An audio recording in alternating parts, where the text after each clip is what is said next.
Hey everyone, Egman here with another deck profile. You guys probably saw the title and clicked it, so you know who it is. It is Hirudegarn. Um, this is you can pick any leader you want as long as they're blue meta, so we picked a blue leader, we picked Hirudegarn. If you don't know what he does, when this attacks a leader card, you may choose one battle card from your hand, place it in the drop area, and if you do so, draw 2 cards. So that's really good. It's a really good cycle. Just going through your deck, finding the pieces you need. And then when your life is at 4 or less, you may choose 2 of your energy, switch them to active mode, and flip it over. And so the Awakened Perfection Hirudegarn, when this card attacks, draw 1 card. And then if you have 4 more energy, your opponent chooses 1 card in their hand and places it on top of their deck. So that's really good. The point of this deck is kind of like hand destruction, hand control, with some maidens splashed in, because that's kind of what they're good for. And so, yeah, let's keep this guy in mind. This is our leader. I'll put him right here. And let's go through the deck. So, since we have like this Maiden Universe 2 engine, we are running 4 Zarbuto. Zarbuto is just, you play him for 1, you look at the top 3 for any Universe 2 cards. Just a simple tutor, something to play on turn 1. So he's up there. Next up we have for Rabran, right? Is that his Rabranra? He is our free blocker for Universe 2. So if we have any Universe 2 cards on the field, he gets free blocker, which is really nice. He can be searched with Zarbuto as well, so just another target for that. And boom. Next up we have Girl Warrior, Brienne de Chateau. She has Barrier, and then when you play her, you look at the top 7 of your deck for any Maiden cards. And so it's not Universe 2, so it's Maiden. So that means that she can find this rebrand, which are this rebrand, which we play 3 of. So let's go through these real quick. So Maiden Squadron Leader rebrand, she evolves on this for 2 greens and 1 colorless. She has Barrier, which is nice. And then when it evolves into a card, you choose one of your opponent's cards and KO it. That's really powerful in this meta, I think, right now. It's not energy cost reduction. Since we're kind of like a mid-range control deck, that's important, so good. She has a second effect, but she needs the other 2 Maidens, and we don't run them, so it doesn't matter. But the transformation complete, so I'll just kind of, the lighting is a bit bad. There we go. So she evolves for 1 green over this one. When she evolves, if she evolves over this one, you switch to active mode. So you can't evolve on itself and switch it to active mode. But when it attacks, it's kind of like this effect without having the other maidens on the field. But when it attacks, your opponent discards 2 cards from their hand. And I think it's randomly, right? It's yeah, you choose up to 2. So they don't get to know what it is. So that's really powerful.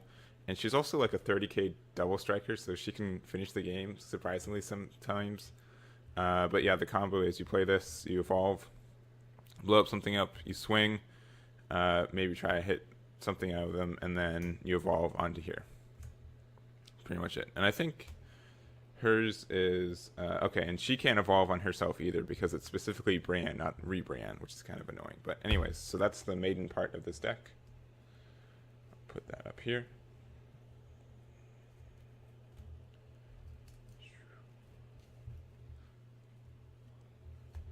These cards don't want to work with me. All right.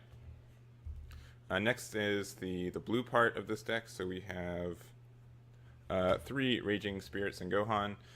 This guy is really good, and it's the other thing we can do on turn 1 if we don't get Zarbuto turn 1. We can just kind of float an energy and then play this if our opponent's aggressive. This kind of slows down the game a bit, and he's a good card to get out.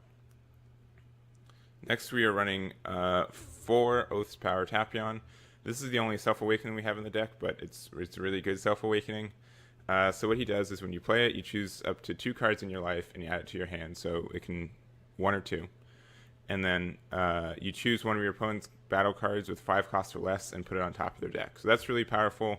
It blows something up. It stops their draw next turn. I like it a lot. So we are running 4 of those.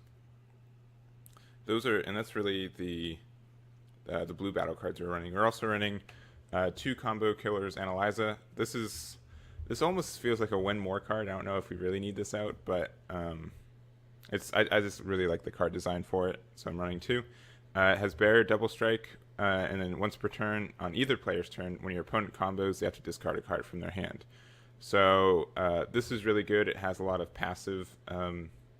Not only does it have card destruction from your opponent's hand, but if it doesn't, if it just kind of stops your opponent's like thinking like, oh, do I really want to go in? It punishes them for trying to attack and combo.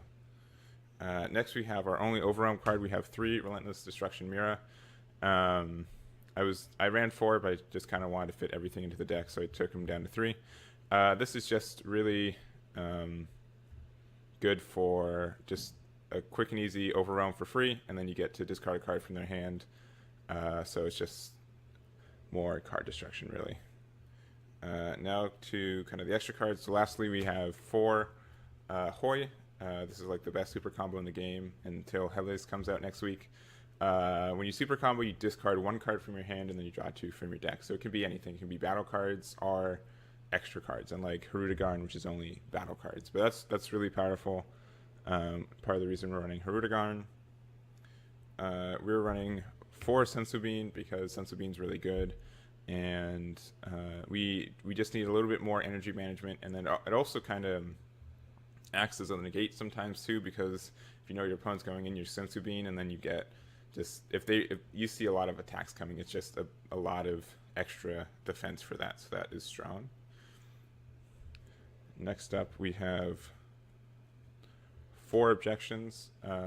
I'd say this card is really important in this deck. We really want to get to 4 energy as fast as possible. And since we are running Hoi, we can just have the ability to, if we have any extra one of these clogging up our hand, we can just use Hoi to get rid of them, which is really, really nice. Part of the, it's just a lot of synergy, right? You use objection to get up here, and then because you run this leader, you can use Hoi to get rid of the extra ones. That is strong. I like it. So we're running 4 of those. We're running 2 Legendary Flutes. I thought about running more, but I just couldn't find the room at the moment. This deck is really, really kind of packed in. I couldn't find a lot of easy room to get rid of anything. So we're only running 2. Here, let me show these last. So we're running 2 Whis Coercion and 2 Full Power Energy. So we're really only running 4 actual negates, but we also have 4 blockers and the Sensu Bean, so we kind of have more than that.